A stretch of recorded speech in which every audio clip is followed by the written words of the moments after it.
Buenos días para todos.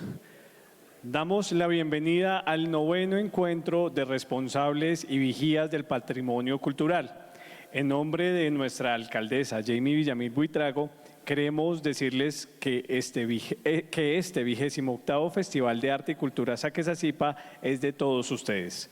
También saludamos a quienes se conectan en este momento a la transmisión de nuestras redes sociales de la Alcaldía de Funza y del CCB.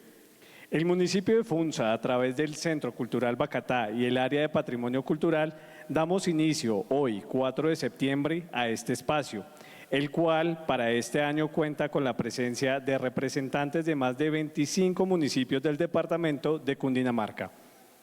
Ciudadanos que, interesados en la conservación, protección, divulgación, reconocimiento y salvaguardia del patrimonio cultural, han acudido a este llamado que hoy abre sus puertas de intercambio de experiencias, a la creación de alianzas, a la visibilización de decenas de actores que en cada uno de sus territorios crean el cambio, rescatan la memoria, fortalecen la identidad y proyectan el futuro confiando en la premisa que un día fue mencionado por Galeano: mucha gente pequeña en lugares pequeños haciendo cosas pequeñas pueden cambiar el mundo.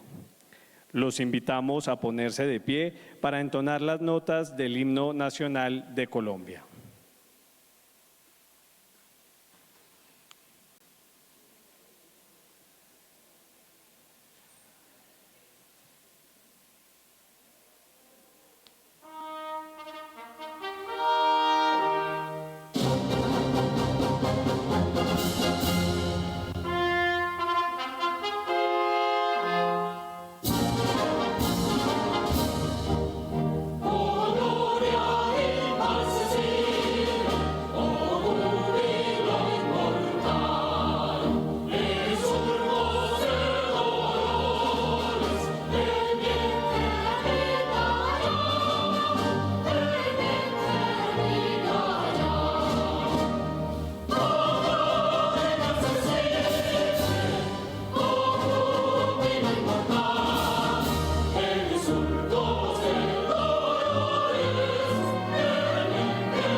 Himno de Cundinamarca.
Procedamos a cantar con orgullo el himno de Funza.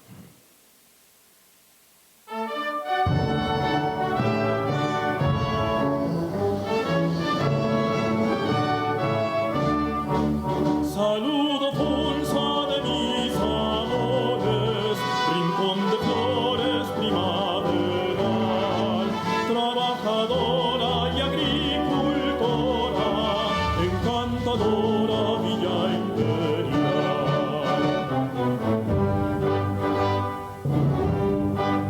Oh Funza altiva tienes historia, llena de gloria y de tradición, y la nobleza de tu firmeza es fortaleza de la nación.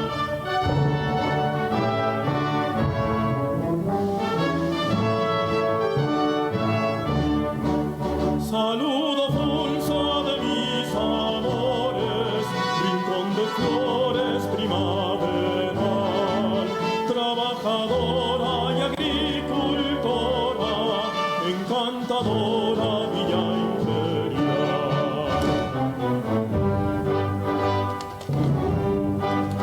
En el encanto de tus praderas, hoy ganaderas, todo es afán, que es el destino del campesino, saber continuo ganar el pan.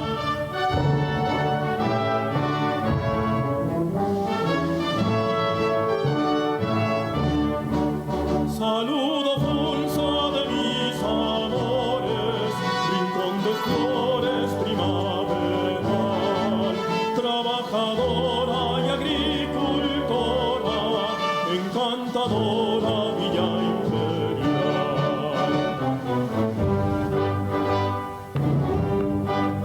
Hermosas tierras de sembradura, donde fulgura siempre el deber, en que rebosa y es laboriosa la flor graciosa de la mujer.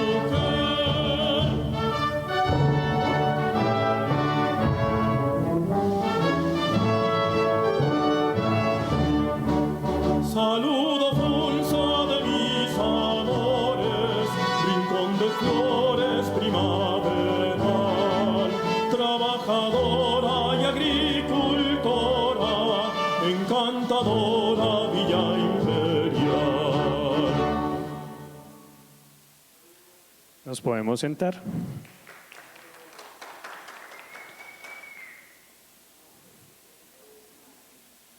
A continuación, quiero darle paso al coordinador del área del patrimonio cultural del CCB, Jairo Guáqueta, que se dirigirá a todos ustedes. Lo recibimos con un fuerte aplauso.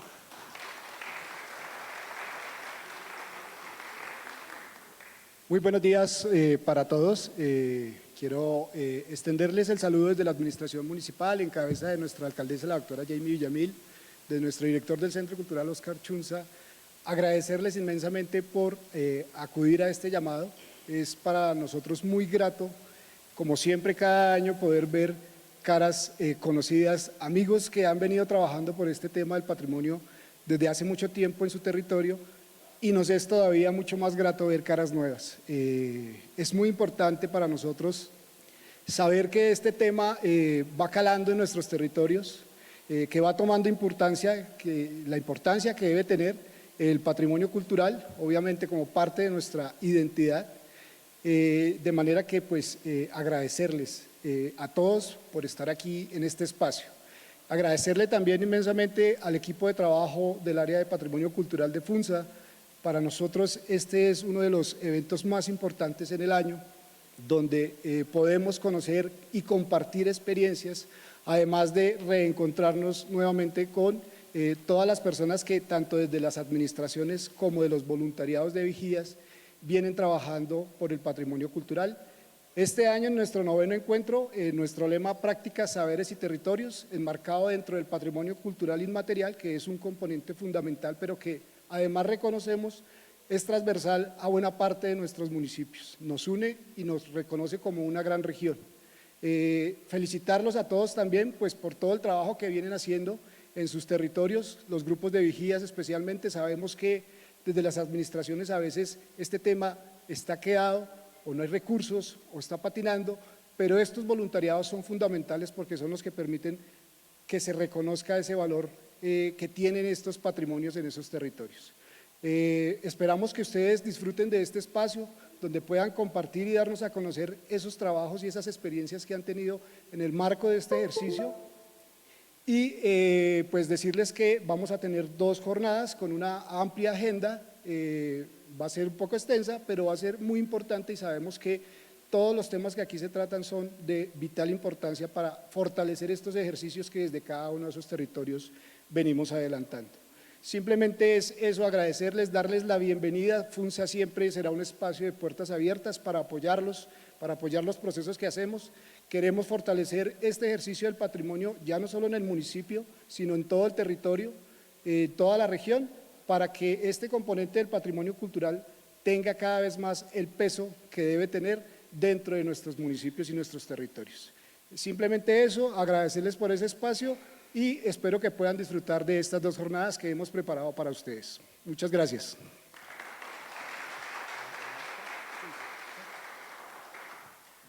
Agradecemos al director Jairo Guaquetá.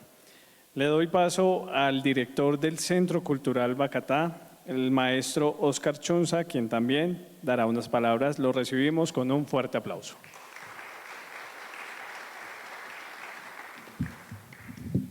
Bueno, buenos días para todas, para todos.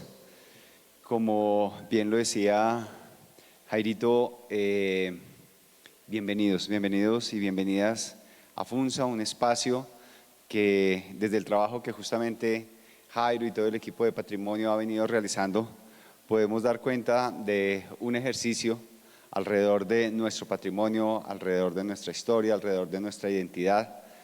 Nosotros, pues de buena forma, hemos procurado mantener vivas tradiciones, mantener vivos conocimientos, mantener vivos pensamientos, ideas.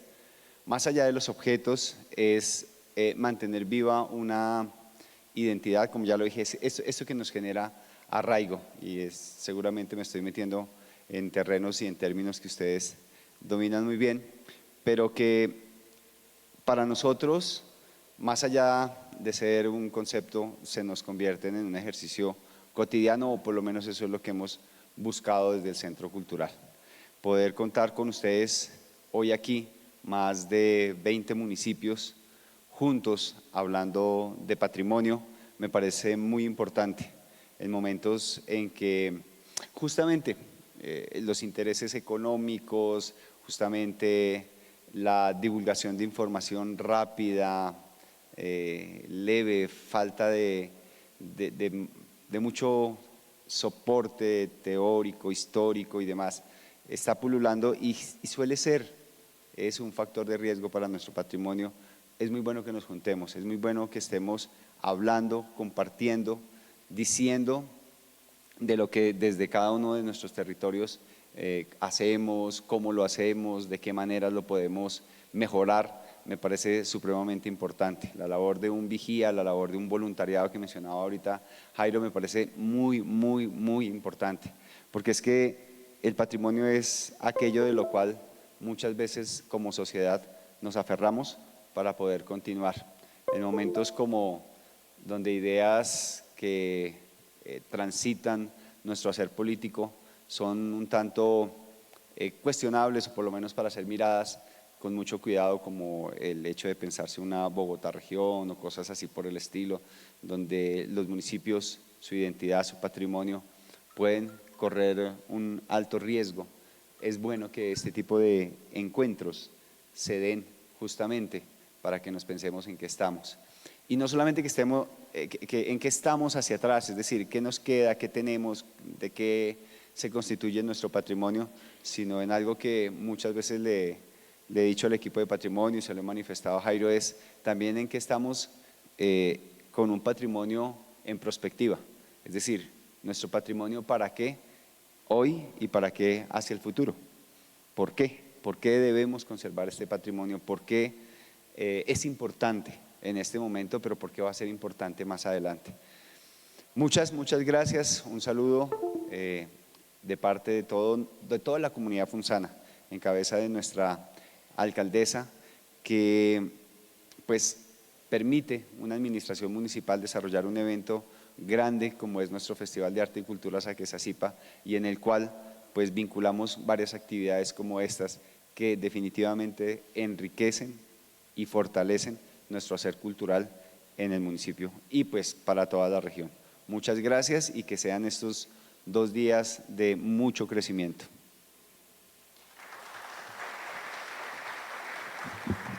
Maestro Chunza, muchísimas gracias por sus palabras. De esta manera, damos la bienvenida a este espacio de aprendizaje a los municipios de… Quiero escuchar, cuando nombre el municipio, a ver cuál es el municipio que más está animado. Está Agua de Dios.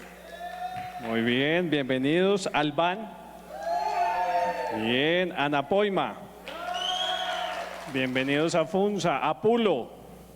No, Apulo no, pero bueno, Cachipá.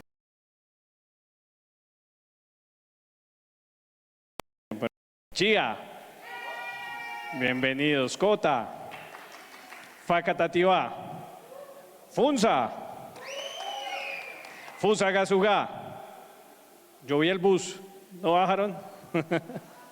Girardot, Guaduas, bienvenidos. La Calera, La Mesa, Mosquera, San Antonio del Tequendama, San Bernardo, Sesquilé, Suacha, Suezca, Tabio, muy bien, bienvenidos. Tenjo, Tocancipá, Ubaté, Zipacón, bienvenidos Zipacón, y Zipaquirá. Zipaquirá, no sé si alguno me faltó. Madrid, Cundinamarca, bienvenido Madrid a este festival que es de todos ustedes. Y bueno, así damos inicio a estas conferencias. Recordarles a los conferencistas, a los que van a exponer, que se tienen que hacer en esta parte, porque estamos en una transmisión en vivo, entonces tienen que estar aquí en el escenario, y a este lado va a haber una pantalla donde se les va a ir mostrando el tiempo, ¿cierto? Cuando les falte 5 minutos, pues ahí nos harán una ceñita, pero pues también verán el tiempo, ¿vale? Damos inicio a la conferencia Usos y Saberes inmersos en los amasijos tradicionales como parte del patrimonio culinario, a cargo de Fabio Alexander Rivera García. Él es administrador turístico y hotelero con especialización en poscosecha de frutas, verduras y flores. Magíster en patrimonio cultural, sólido formación en gastronomía, posee experiencia en el sector HoReCa. Además, destaca como docente investigador, enfocado en el patrimonio cultural inmaterial, particularmente en las cocinas tradicionales de las comunidades, lo cual ha dado lugar a publicaciones de alcance internacional. Ha participado activamente como ponente y conferencista, abordando el rico patrimonio culinario de Colombia. Recibámoslo con un fuerte aplauso.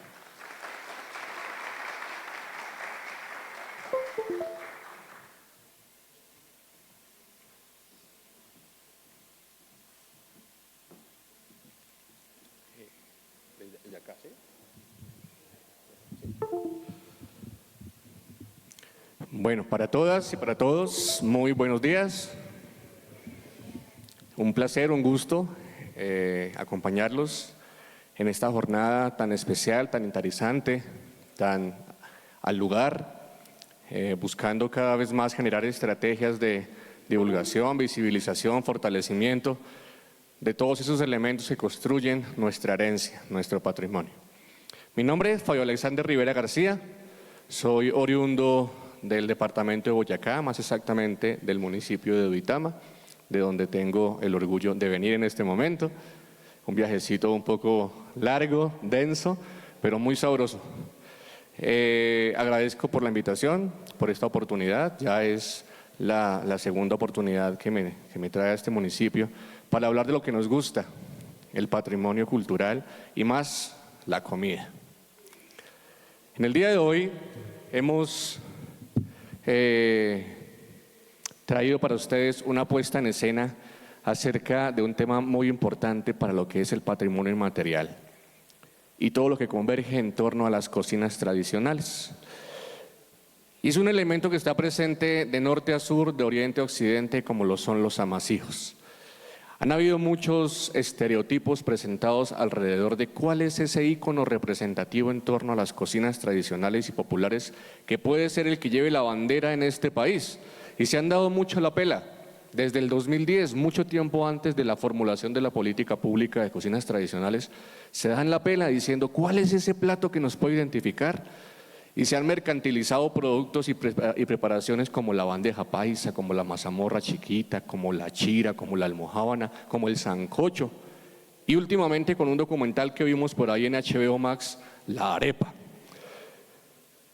Pero sin duda alguna no podemos excluir un universo grande, inmenso, que tenemos en este país en torno a la biodiversidad culinaria. Entonces, hablar de cocina tradicional en Colombia no es correcto, sino hablar más bien, como lo citan muchos expertos académicos en Colombia, cocinas tradicionales. Porque cada rincón de este país es digno de representarse. Y si decimos que la arepa del Uruaco es mucho más imponente que la arepa de Santander, que se hace a partir de lejía, estaríamos excluyendo también la de maíz polva de Boyacá, o la de pilao, o la de, bueno, una gran variedad de productos denominados arepas en este país. Entonces, cuando nos dicen a nosotros amasijos, encontramos la definición en la RAE, nos dice todo lo que se amasa para hacer pan. Caramba, y tenemos que partir de dos momentos fundamentales, el antes y el después. El antes de la llegada de aquí de un momento crucial para nuestra historia culinaria y cultural como es la conquista.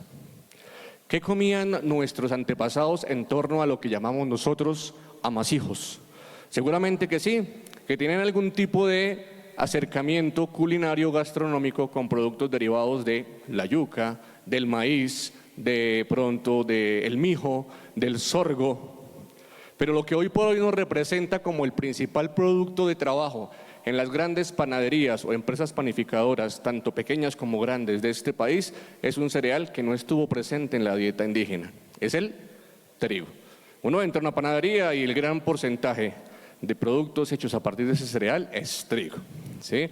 Entonces, la historia de la llegada de la colonia acá representa un momento supremamente trascendental en lo que son esos usos y saberes asociados al tema de los amasijos. Entonces, pasamos por favor.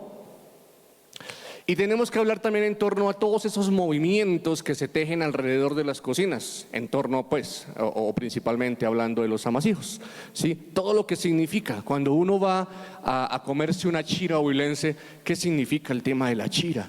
El tema de dónde se saca la harina, quiénes son las encargadas o los encargados de extraer esta harina, de preparar la cuajada, de alistar la leña para prender el horno y el ritual que hay para poderla secar a unos 90, 100 grados centígrados para que no se vayan a quemar y queden así crocanticas como nos gustan, ¿sí?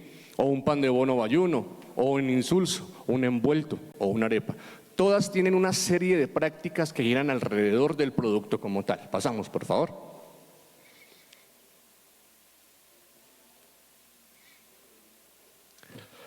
¿Qué es un amasijo?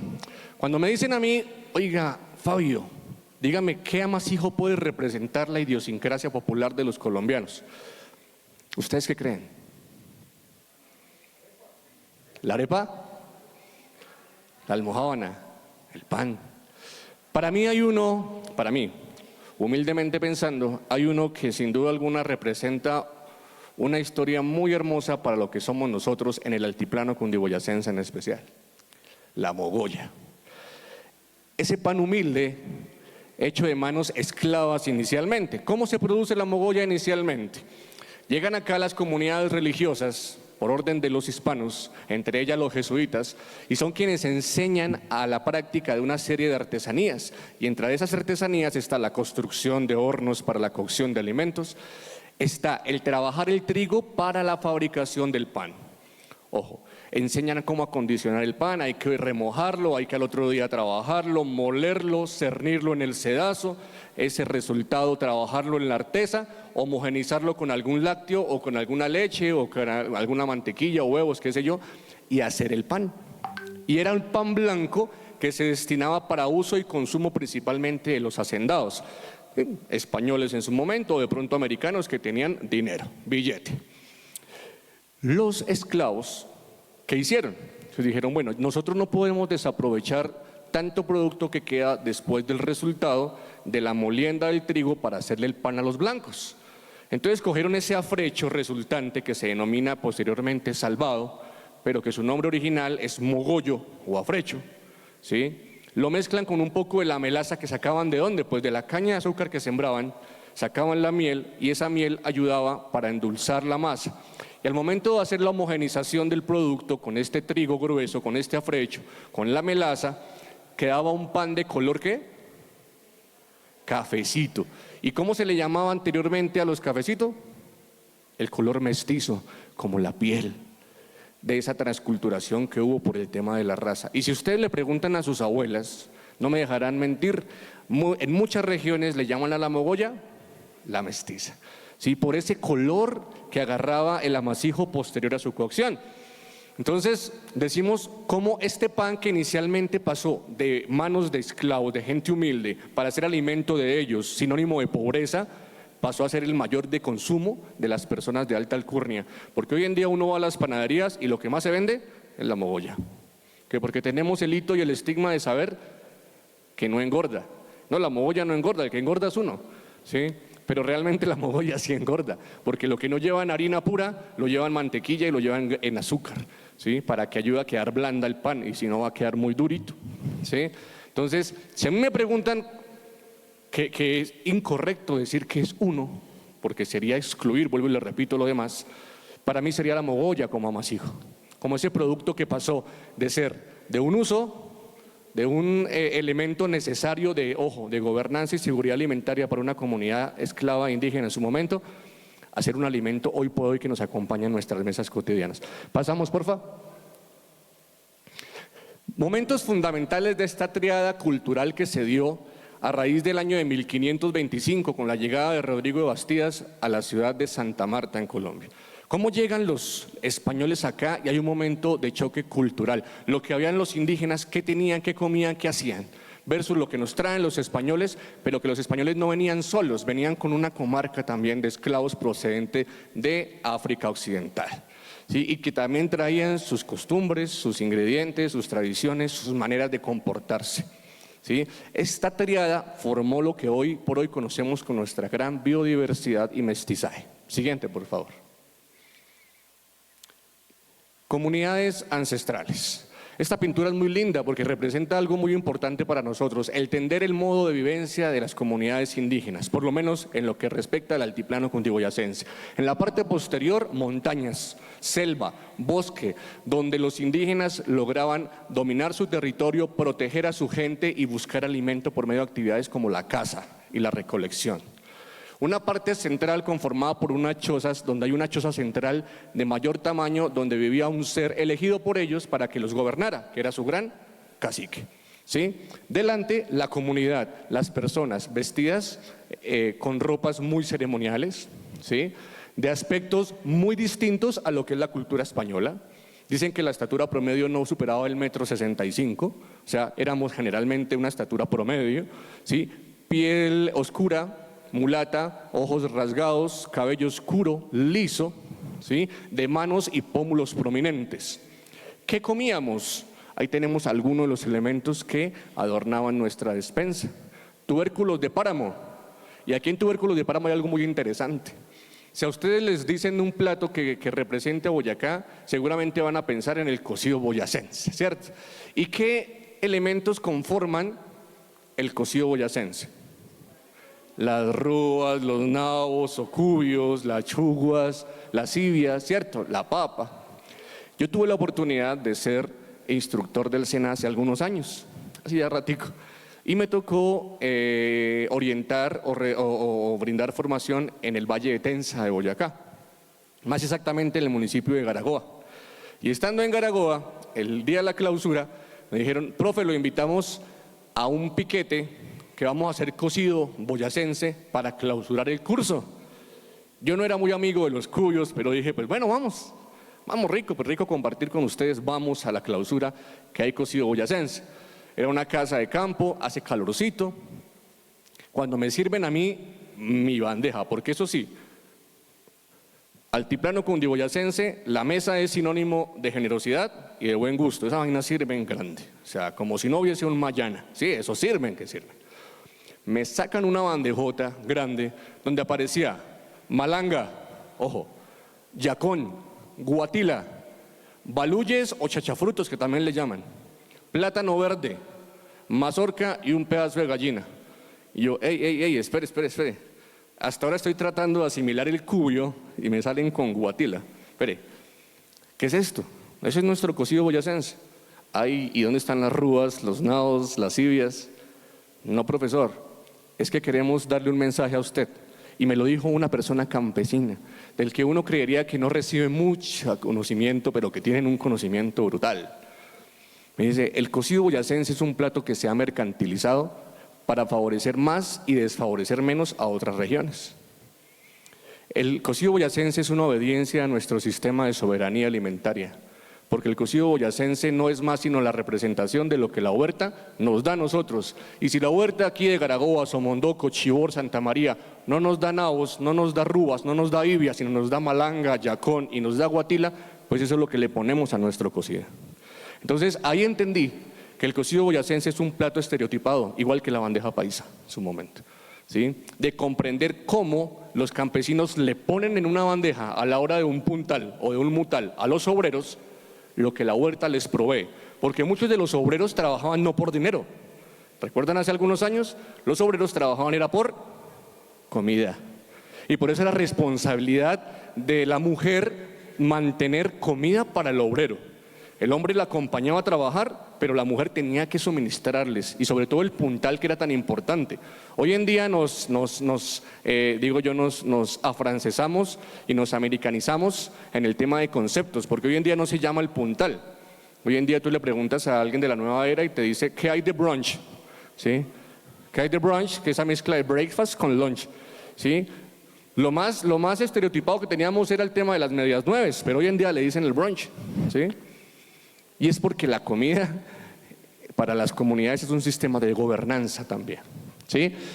Y vean este sistema de lo que comían: calabazas, maíces, yuca, frijoles, tomate, ¿sí? Pasamos, por favor.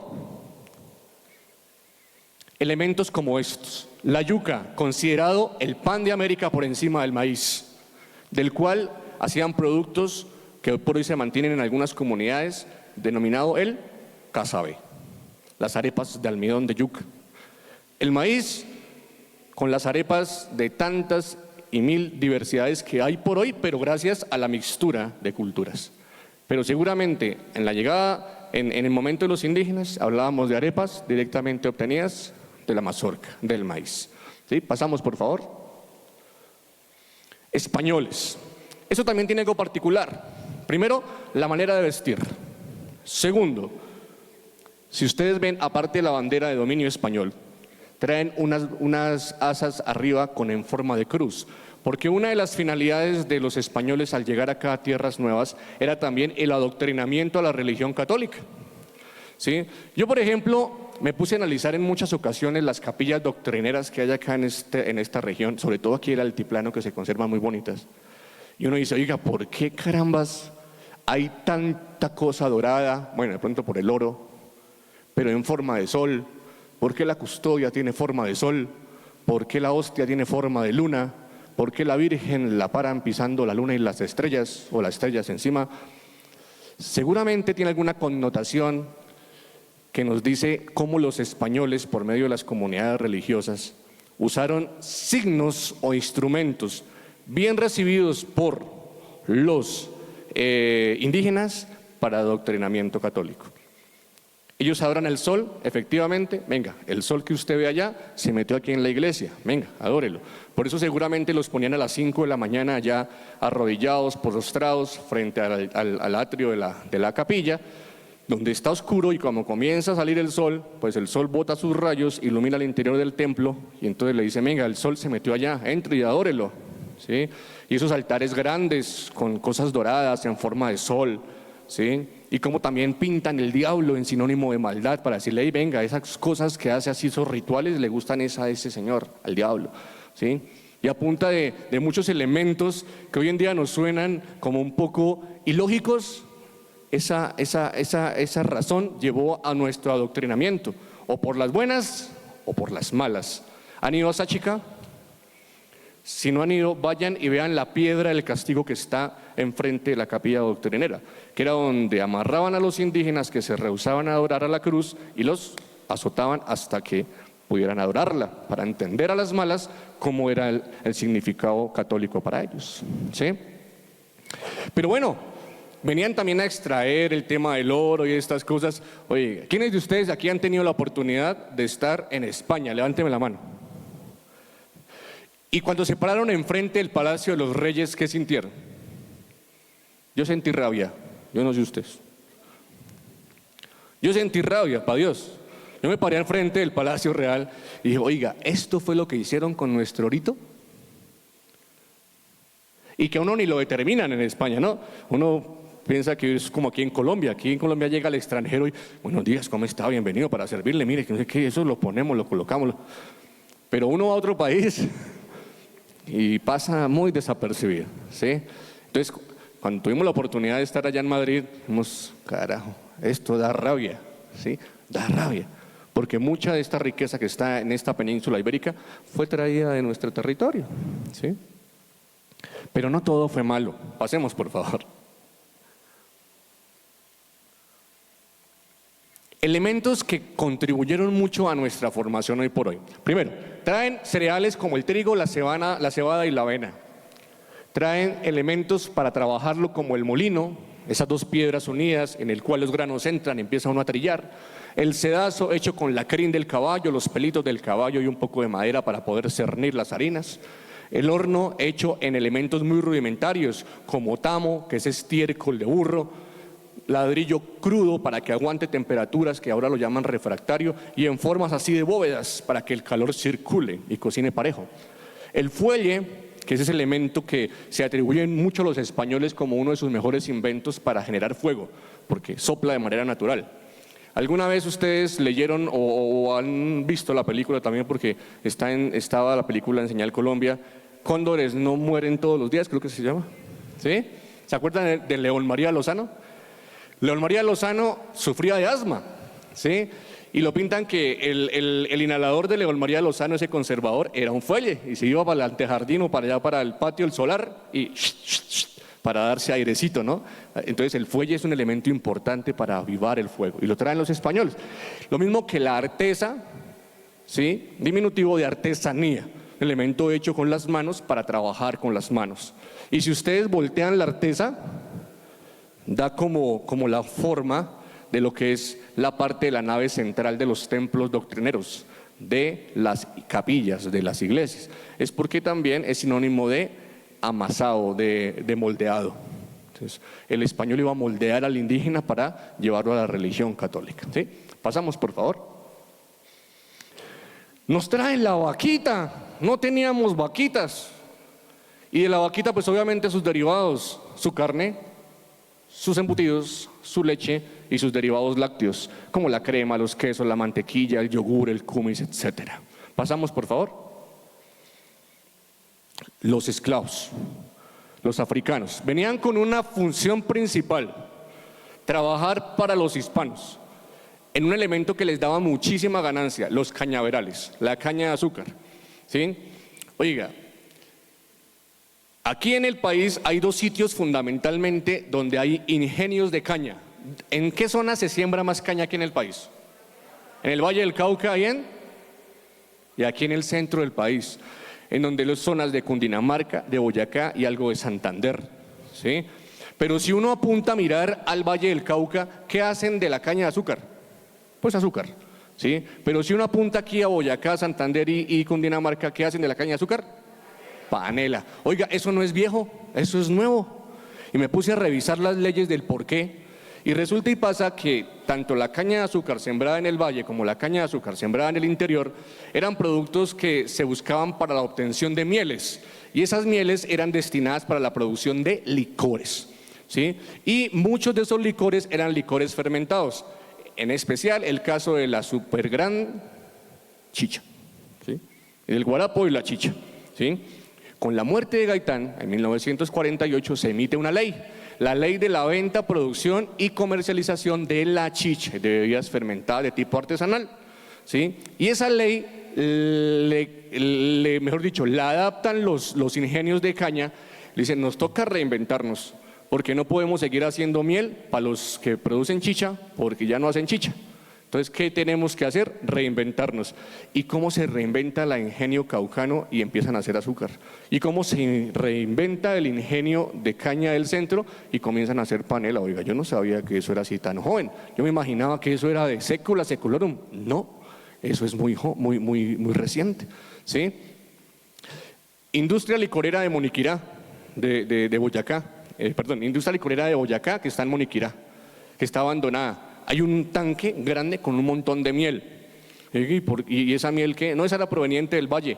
¿Y por qué el valle aquí no producen miel? No, es que aquí lo hacían todo para la panela. O sea, no daba la gran cantidad de mieles para la producción de bebidas que necesitaba la licorera, les tocaba traerla del valle para poder cubrir la producción de lo que era el chirrinche llamado ron y el aguardiente que necesitaba el azúcar, ¿sí? Algo muy interesante. Y los africanos nos traen eso. Nos traen la manera de trabajar la caña de azúcar, pero adicional nos traen pilones, esos morteros grandes para poder trabajar sobre todo los granos, los ralladores, nos traen el plátano, nos traen el coco, aparte de la sandía, el melón, el molondrón, otras cosas. Pero por ejemplo, si yo digo, bueno, nos traen el aceite para freír, el dendé. Entonces decimos, ¿el patacón de dónde es? Es un plato colombiano. Yo lo pongo en duda porque seguramente los africanos tienen mucha incidencia. El arroz con coco, el africano trae el arroz y trae el coco. Guinea Ecuatorial. Imagínense, y si ustedes ponen a decirle a un costeño del Atlántico que el arroz con coco es más rico el del Pacífico que el del Atlántico, se ponen bravos. Los dos son muy buenos, ¿sí? El del Pacífico es más saladito, el del Atlántico es más dulcecito, pero los dos son ricos y no podemos ponerlos a pelear. Pasemos, por favor. Eso da una articulación de lo que es nuestras cocinas, lo que gira en torno al amasijo. Elementos de cómo se cultiva el trigo, que lastimosamente hoy por hoy el 90% del trigo que se trabaja en las panaderías colombianas es de procedencia americana, de procedencia gringa. Y no es de ahorita, y no es ni siquiera del TLC del señor Uribe. Eso viene por allá, averigüen por allá la LPL, la ley PL, por allá del gobierno de César Gaviria, cuando le dieron apertura al ingreso de mercados provenientes de Estados Unidos. Averigüen por allá, ¿desde dónde viene el tema del ingreso de mercados extranjeros? Y que le da mayor preponderancia al tema de lo local. ¿Sí? Y hoy por hoy, lastimosamente, la producción que trabajamos aquí en Colombia es de una procedencia de un 90% de origen estadounidense. El trigo artesanal ya no lo tenemos. Elaboración de hornos artesanales para la consecución de oficios, ¿sí? La venta y comercialización de los mismos. Miren este cuadro central inferior tan bonito. Son herencias heredadas de los jesuitas. Ellos traen el cordero, la oveja, y enseñan a trabajar la lana, cómo la esquilan la oveja, hilan en el uso, en el tortero la lana y producen ruanas y pañolones. Miren el señor vestido allá con la ruana. Pero también enseñan a trabajar la pargata, las cotizas, el calzado del campesino. Y enseñan a la molendera a trillar el trigo en una piedra y a poderlo trabajar también. ¿Sí? ¿Podemos pasar, por favor? Yo estoy pendiente cuando me digan que ya casi se va a acabar el tiempo. Y este es el resultado. Yo no me puedo poner a pelear en decir que el pan de bono bayuno va a ser el producto que represente por encima de la almojábana bogotana o cundiboyacense, o por encima de la chira huilense, o encima de la mantecada, o encima del insulso. No, es que es un amén de productos. Mira. Y a esta hora cómo quedarían de bien, ¿sí o no? Una garulla, un envuelto, un tungo delicioso. ¿Se han comido tungos de arroz del llano? son espectaculares, ¿sí? Mantecadas, la mogolla guayatuna, arepas de aquí de Venta Quemada o de zonas de Boyacá.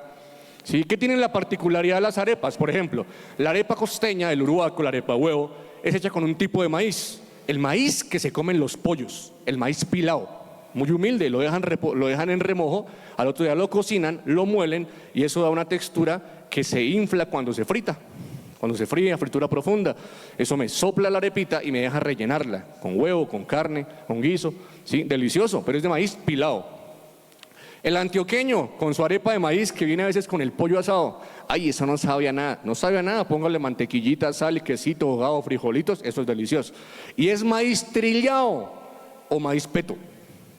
El santandereano es maíz pelado, es diferente, es maíz pelado, con lejía. ¿Se acuerdan qué es la lejía? La mezcla que hacían en el campo de un poco de ceniza del rescoldo y un poco de agua para pelar el grano y molerlo con chicharrón y sal. Esa arepa es deliciosa, es espectacular. Pero la arepa boyacense es con otro grano, el maíz porva, con el que también lo secan en los solares, lo muelen y hacen la harina para trabajar las mantecadas, las garullas, los panes de maíz, los envueltos, los tamales, las garullas, las almojábanas y la arepa de maíz porva, ¿sí? ¿Por qué pelear para decir cuál arepa nos debe representar si somos un país multidiverso en harinas y en su trabajo a partir de ello? Sí, pasamos por favor.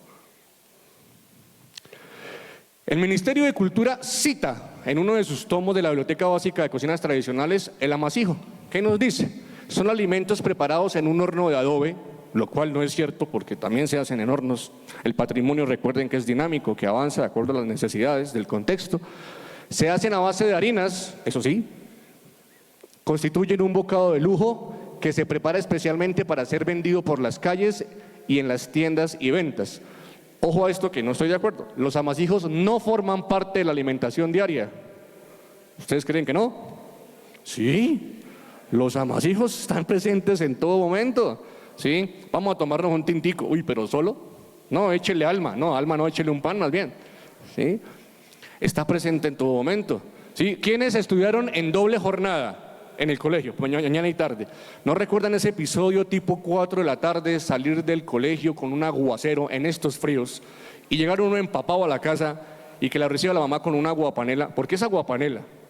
No es agua de panela, somos aguapanelistas. Con una aguapanela caliente y con una mogolla, eso sabe espectacular, eso es un bocado de otro mundo. Eso no tiene nada que envidiarle a una crème brûlée de Francia, o sea, esto es algo espectacular. La comida está enmarcada en nosotros todo el tiempo, tanto así que a ustedes los llama su mamá y ¿qué es lo primero que les pregunta? Eso es, ¿ya comió? ¿Sí? O ustedes llaman a sus hijos y ¿qué les pregunta? ¿Ya comieron? ¿Sí? Oiga, mija, es que tenemos los 15 años aquí de la chinita, ¿qué vamos a dar de comida? Oiga, ya se acerca Semana Santa, ¿qué vamos a hacer de comida? No, pues primero no es rezar, después la comida. Oiga, se acerca Navidad y fin de año, el paseo de olla, ¿qué vamos a hacer? ¿Sí? Y siempre estamos pensando en comida, tanto así que desayunamos a las 7 de la mañana y a las 9 tenemos hambre.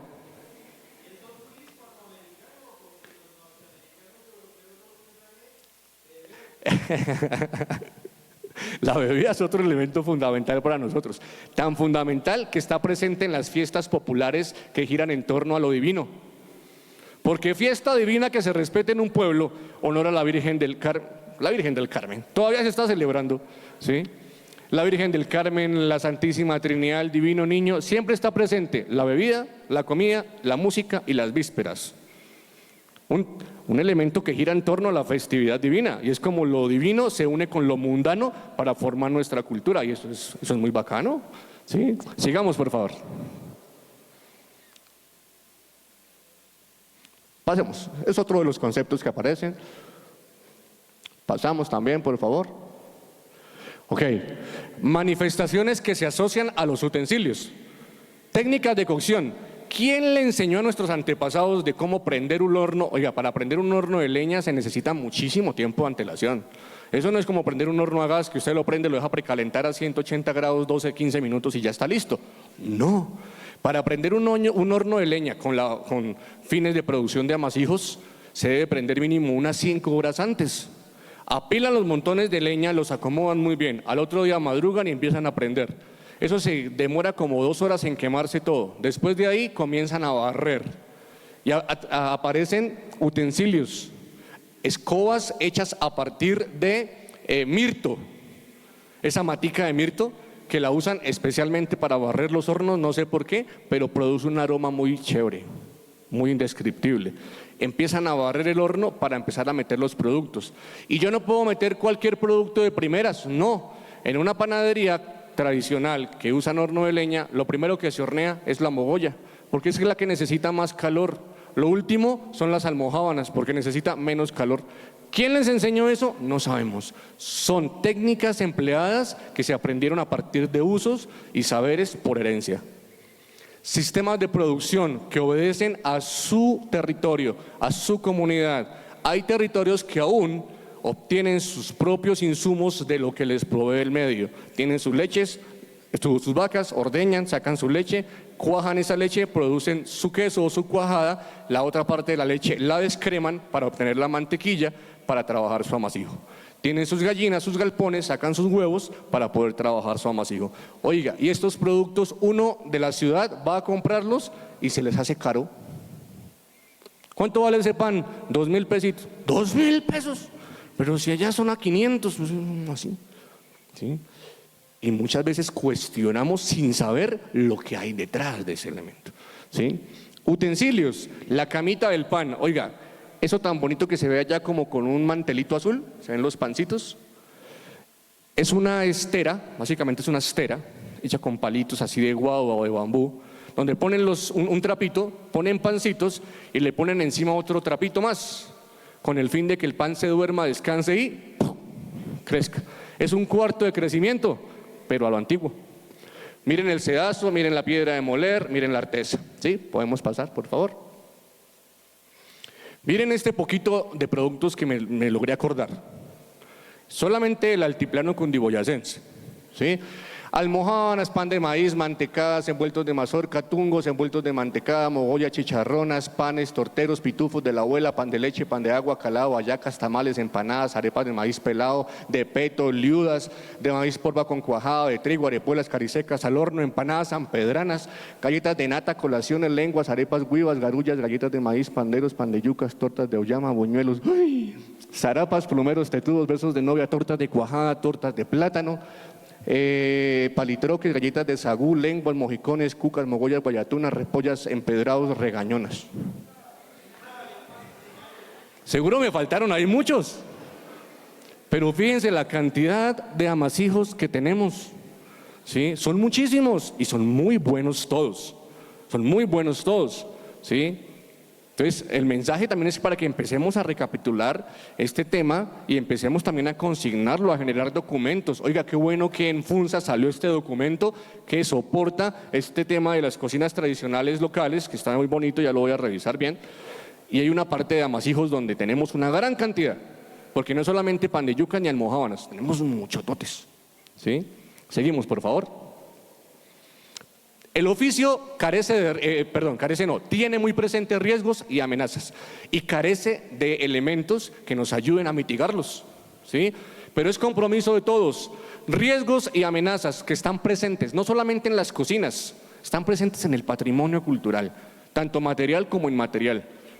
Material, yo no me voy tan lejos, voy para mi tierra, Tobacía, Boyacá, un corregimiento del municipio de Floresta, una capilla doctrinera que ya tiene 3 PEMP, 3, y no le han hecho nada.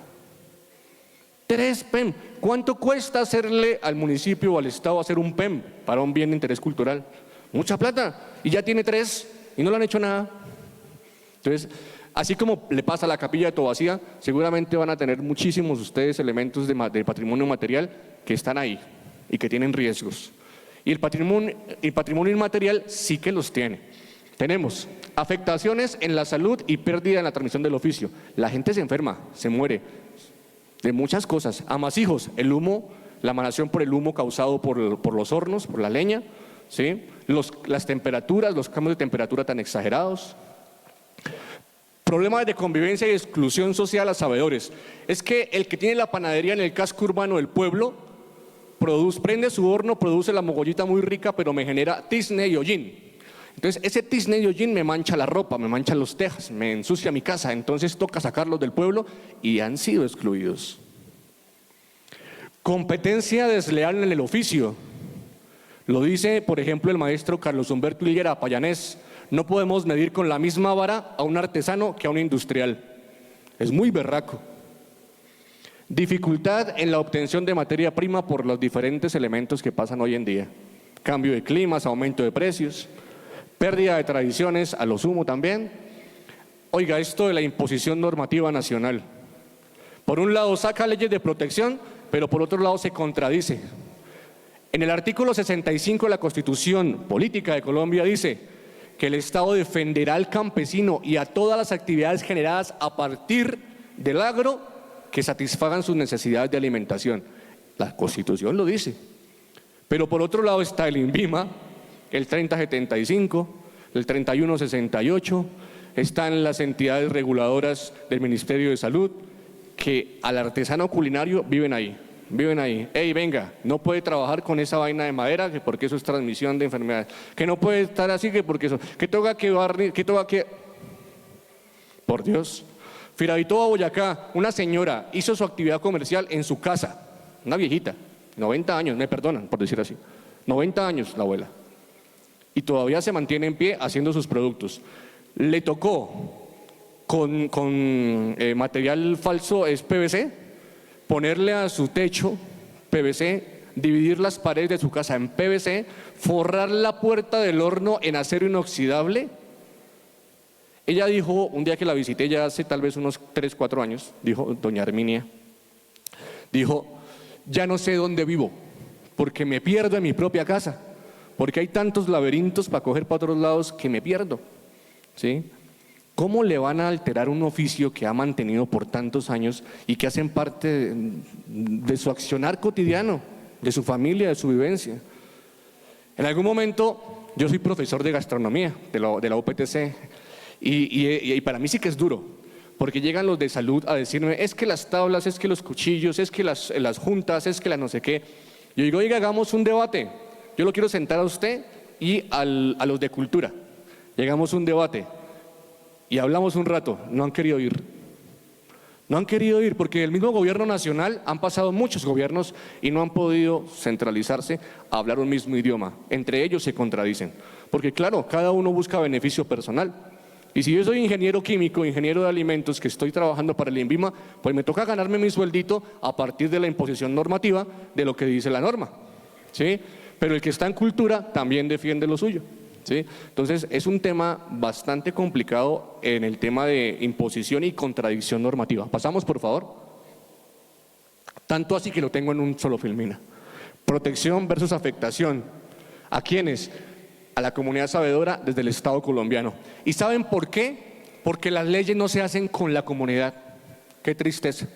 Miren, en el año 2011 se sentó una gran mesa de sociólogos, historiadores, antropólogos, cocineros, expertos, filósofos, a generar una política pública en pro del fortalecimiento de las cocinas en Colombia. Y obviamente se dio el resultado. Al siguiente año, el Ministerio de Cultura emanó la política para el conocimiento, el fomento y la alimentación de las cocinas tradicionales de Colombia.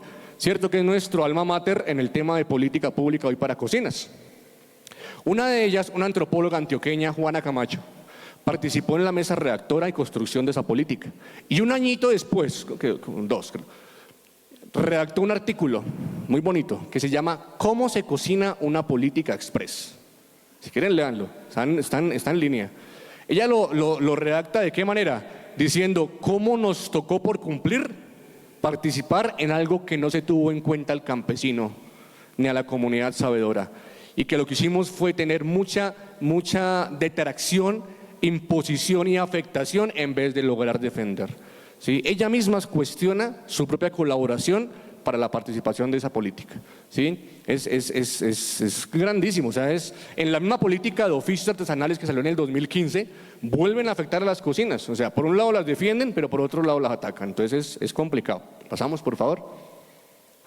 Como conclusiones, el patrimonio culinario hace parte sin duda de la identidad cultural de las comunidades, que se transmite a través de episodios que giran en torno a sus modos de alimentación, a su comensalidad, a sus rituales y a otras expresiones que emergen en sus cocinas tradicionales. Con esto ya pasamos, creo que era la última. A través del patrimonio culinario se generan lazos de hermandad y fraternidad entre las distintas generaciones que heredan saberes y usos alrededor de los fogones y las mesas. No es un plato, no es una receta, es mucho más que eso. Es un universo de sabores, aromas, texturas, recuerdos, encuentros y momentos que se entrelazan y articulan de forma cotidiana y espontánea en los individuos y en los territorios. Eso es nuestro patrimonio culinario para nosotros. De esta manera, pues termina mi intervención. Creo que estuvimos bien de tiempo, ¿sí? ¿Ver? Apenas. Y damos entonces paso a ustedes.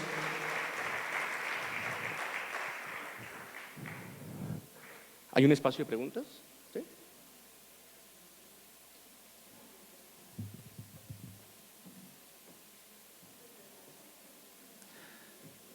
Agradecemos, por supuesto, al maestro Fabio Alexander Rivera por esta introducción y por dar apertura formal a este encuentro de responsables y vigías del patrimonio cultural. Y para ellos y para celebrar el trabajo de ustedes, de los gestores, responsables y vigías, ¿qué tal si le damos un fuerte aplauso nuevamente? Maestro, gracias por hacer parte de este espacio. En este momento creo que todos resultamos con mucha información, pero también con un poco de hambre, ¿no? A esta hora de la mañana está perfecto. ¿Qué tal unas buenas onces? ¿Qué tal un buen pasabocas, un buen amasijo? Pero antes de eso, por supuesto, damos en este momento apertura a un espacio para preguntas, así que ustedes, si tienen allí preguntas, pueden levantar la mano para que podamos desplazarnos también y hacerlas saber al maestro Fabio Alexander Rivera. Por supuesto, las personas que siguen conectadas allí a través de las redes sociales del Centro Cultural Bagata también puedan dejarnos sus preguntas allí, sus intervenciones, sus sugerencias también para el maestro, y aquí se las haremos saber. Recuerden seguir conectados a través de las redes sociales con este encuentro de responsables y vigías del patrimonio cultural en el marco de nuestro Festival de Arte y Cultura Saqueza-Zipa. Por aquí tenemos una, sí, nos colaboran.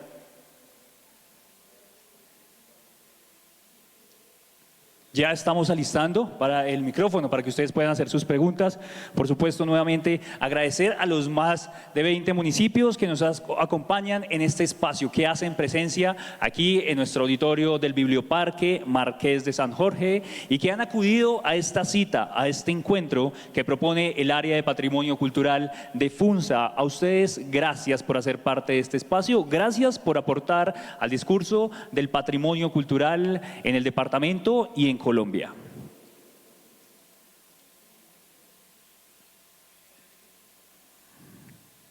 Hola. Bueno, sí, entonces vamos a escuchar. ¿Quién tiene una pregunta? Ah, bueno, aquí hay una preguntilla. A ver. Gracias, muy amable. Tabio presente en este momento en el encuentro, complacidísimos.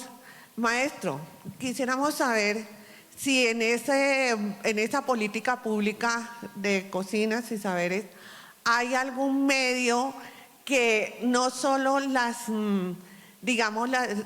identifique, las clasifique y se salvaguarde esas recetas, porque tal parece que si no hay tradicionalidad, si no hay heredad, ¿sí?, de que pase de generación a generación, esto se nos va a perder.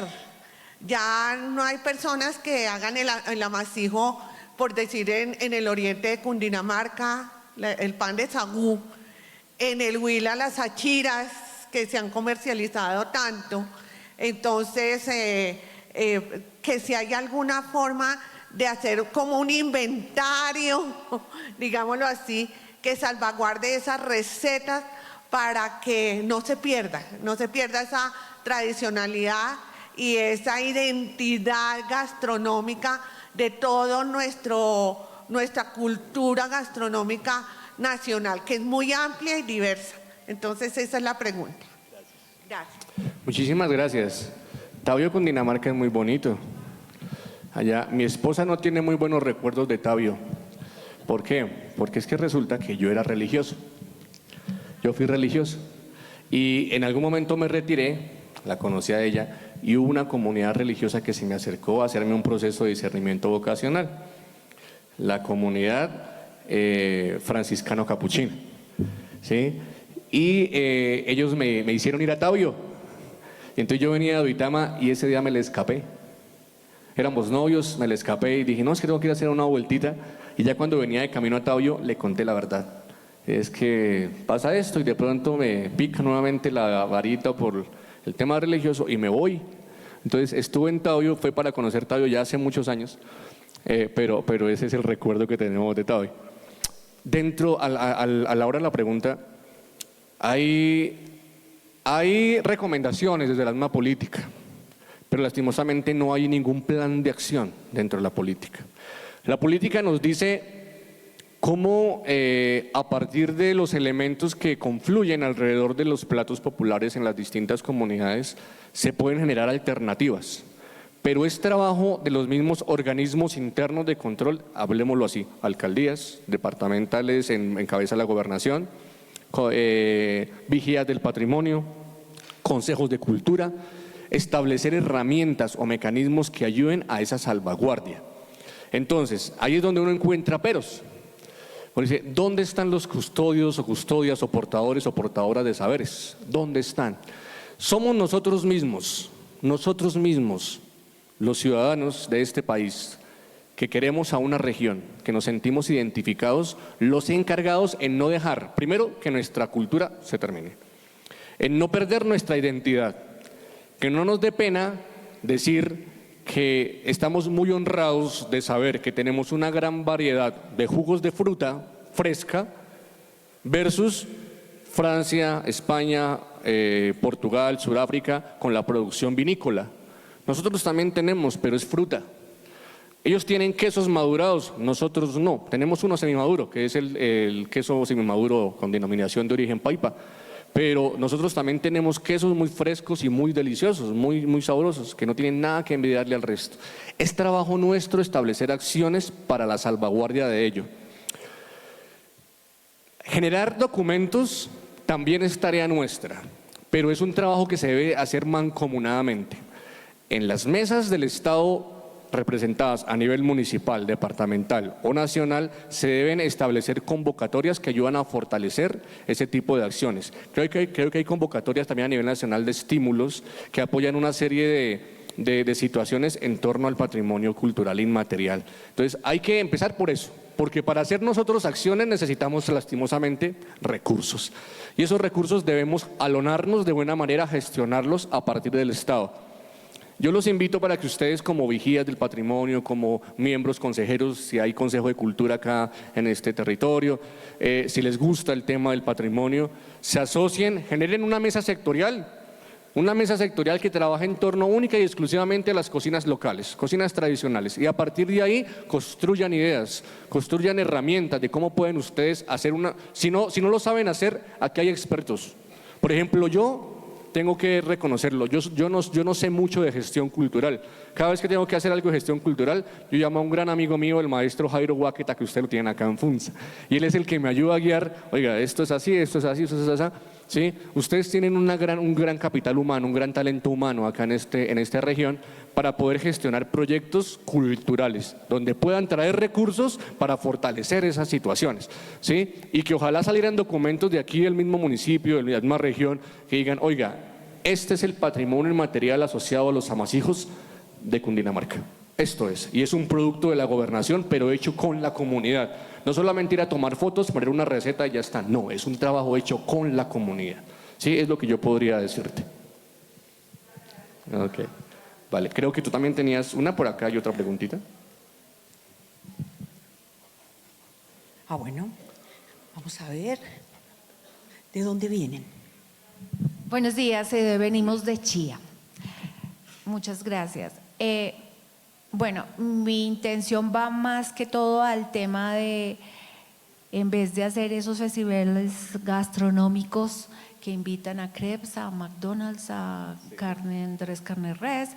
Podríamos hacer algo así como más de cocina tradicional y amasijos y este tipo de cosas. Me parece que deberíamos de hacerlo. Y por el otro lado, preguntar, espérame un segundo. Sí, en torno a lo que tú dijiste, todo eso va relacionado con también la chicha y el guarapo. ¿Por qué no los incluiste? Bueno, la chicha y el guarapo. Que no vaya a haber aquí nadie del Estado porque si no me echan muerte. No, mentiras. En lo primero que tú dices acerca de los festivales, estoy de acuerdo. Estoy de acuerdo. Yo hice hace poco un artículo en donde yo generaba un paradigma, o un paralelo, mejor no paradigma, un paralelo entre un festival gastronómico que hacemos en Duitama por medio de la universidad, que ya lleva unas buenas versiones, y otro que hacen en Anapoima, en el Festival Gastronómico de Anapoima. Y encontrábamos muchas particularidades, entre ellas esa. Cómo hoy en día se están gestando tantas alternativas de comercio para incentivar nuevamente la reactivación económica en los destinos, en las comunidades, en las ciudades, pero a través de una oferta equívoca que no le da un gran plus a lo que es nuestra oferta tradicional. Entonces aparecen más, que no vaya a haber nadie por ahí, el Burger Master, la Pizza Master, el Sushi Master, la Burger Week, el Perro Week, la no sé qué Week, y entonces todo se convierte en una deslocalización geográfica de todos nosotros, porque nos empiezan a llevar a nosotros mismos, ay, abuelita, tío, mamá, papá, camine que vamos a ir a comer, que hay 2 hamburguesas 2x1 del Burger Week. Y a uno se le queda eso. Entonces uno cuando ya organizan un festival, uno echa de menos la hamburguesa del Burger Week. Oiga, ¿y por qué no invitaron al comercio, al del sushi, al de la hamburguesa, al del perrito caliente? Entonces le queda a uno ese imaginario. Es como cuando cometemos un gran error con los niños pequeños y le decimos, mijito, ¿quiere juguito de caja? Ay, carajo. Al niño, miren, y es más malvado el hecho de decirle eso que lo que se va a tomar. Lo que se va a tomar hace daño, seguramente que sí, y mucho. Pero lo que le queda acá es más dañoso, porque el niño va a crecer con la idea de que el juguito siempre viene de una caja. Oiga, papito, ¿quieres papita de paquete? Ay, sí. El niño va a creer con la idea de que las Pringles son las mejores papas y de que las papas vienen siempre en un paquete, ¿sí? Entonces, es tener cuidado de cómo lo hacemos. Festivales gastronómicos, nosotros con Jairo tuvimos una profe que iba en contra de esos elementos de activación patrimonial, que era la profe Mónica Terrian. Ella no quería los festivales, nada, eso no le gustaba, ¿sí? Pero sin duda alguna es una buena muestra o puesta en escena, bien organizado, de la mano de los que son, para generar un elemento de divulgación para las personas que llegan al territorio. Oiga, hay un festival del amasijo, ¿sí?, aquí en Chía. Entonces vamos a tener un epicentro ubicado única y exclusivamente, estratégicamente, hablar de los amasijos, seguramente con demostraciones, con puestas en escena, con testimonios, ¿sí?, que habla en torno a los amasijos, no como un elemento mercantilista, sino apoyarnos en el tema del mercadeo para salvaguardar y hacer una acción definitiva que nos ayude a custodiar esos saberes, ¿sí? Los festivales son buenos, pero sabiéndolos hacer adecuadamente. Y como les dije hace un rato, es muy berraco poner a competir a un industrial con un campesino, o un campesino con un industrial, ¿sí? Si está la señora que hace almojábanas y le ponen al frente ahí a una empresa que hace de pronto hamburguesas o hace pollo frito, seguramente va a perder la pobre señora que hace almojábanas, ¿sí? Porque no es el contexto, no es el lugar, es saber lo oriental. El tema de la chicha y el guarapo, no lo puse, digamos que no lo puse, porque me ceñí mucho a la definición inicial de la RAE, todo lo que se amasa a hacer pan. Entonces dije, bueno, vamos a hacer pan, ¿sí? Pero la chicha y el guarapo para mí son algo muy especial. ¿Por qué? Primero, porque yo he hecho trabajos de campo hermosos donde me he dado la pela de probar guarapos, de tratar de entender el contexto de cómo el guarapo para el obrero es el Gatorade para los deportistas. No, en serio. Miren, estuve en un Vita cargando arena en una volqueta y en Ahora del Puntal, que era un tarro de pintura viejo, curado con neme, curado con neme y un alambre, cocinaban papas, habas y un poco de costilla de res. Los obreros, para ellos a las 10, 11 de la mañana comerlo.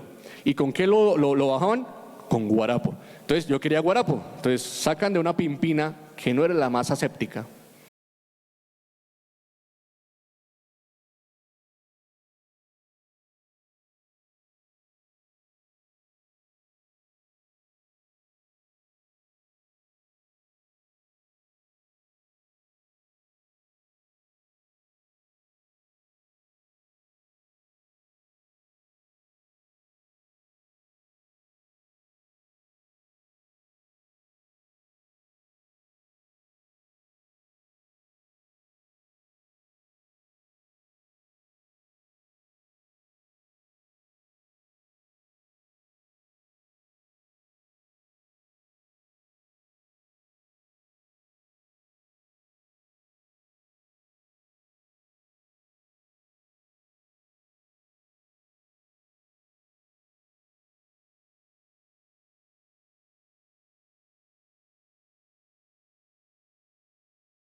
Este estaba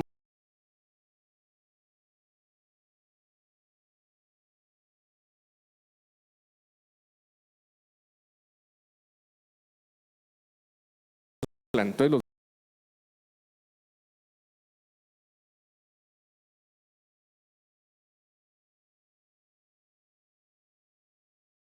los venden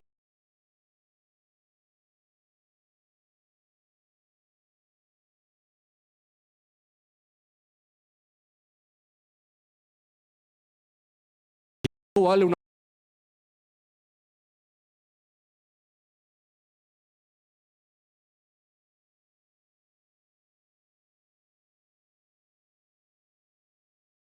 guarapo, ni se la cobran, se la dan a uno regalada, ¿sí? Ahora el tema de la chicha. Me metí yo a una casa y vi unos amasijos. Eran en hoja de real.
De nosotros, Virgen Santísima, ¿sí? Le venden chicha de feijoa, maracumango, de mora, de uva, de fresa, la original, y ellos son encantados. Llevo a mis estudiantes semestre a semestre allá a darle chicha y no la toman. No la toman porque todavía tienen el estereotipo y el estigma que eso hace daño, que eso les va a dar por ahí dolor de estómago, que eso no es, no sé, y no se la toman. Todavía lastimosamente hay personas que piensan que la chicha es una mala bebida, pero eso también se debe a un tema regulatorio de del mismo Estado colombiano, ¿sí? Yo me excuso, no incluye el envuelto de agrio, ¿sí? Pero digamos que sí se tuvo que haber incluido, es un elemento muy importante, y la chicha y el guarapo en nuestra alimentación son base fundamental también.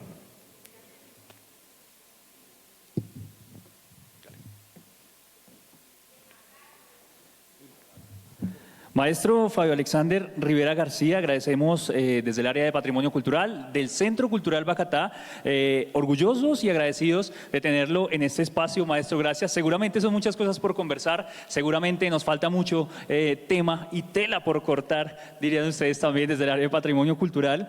Por lo pronto me permito invitarles a todos nuestros asistentes del Biblioparque Marqués de San Jorge en este auditorio, de parte de la organización del evento, a que podamos degustar un delicioso refrigerio a esta hora de la mañana. En el primer piso nos veremos. Para ello, en breve volvemos. Ustedes continúen pendientes y conectados con las redes sociales del Centro Cultural Bacatá. En breve volvemos con esto, noveno encuentro de responsables y vigías del patrimonio cultural.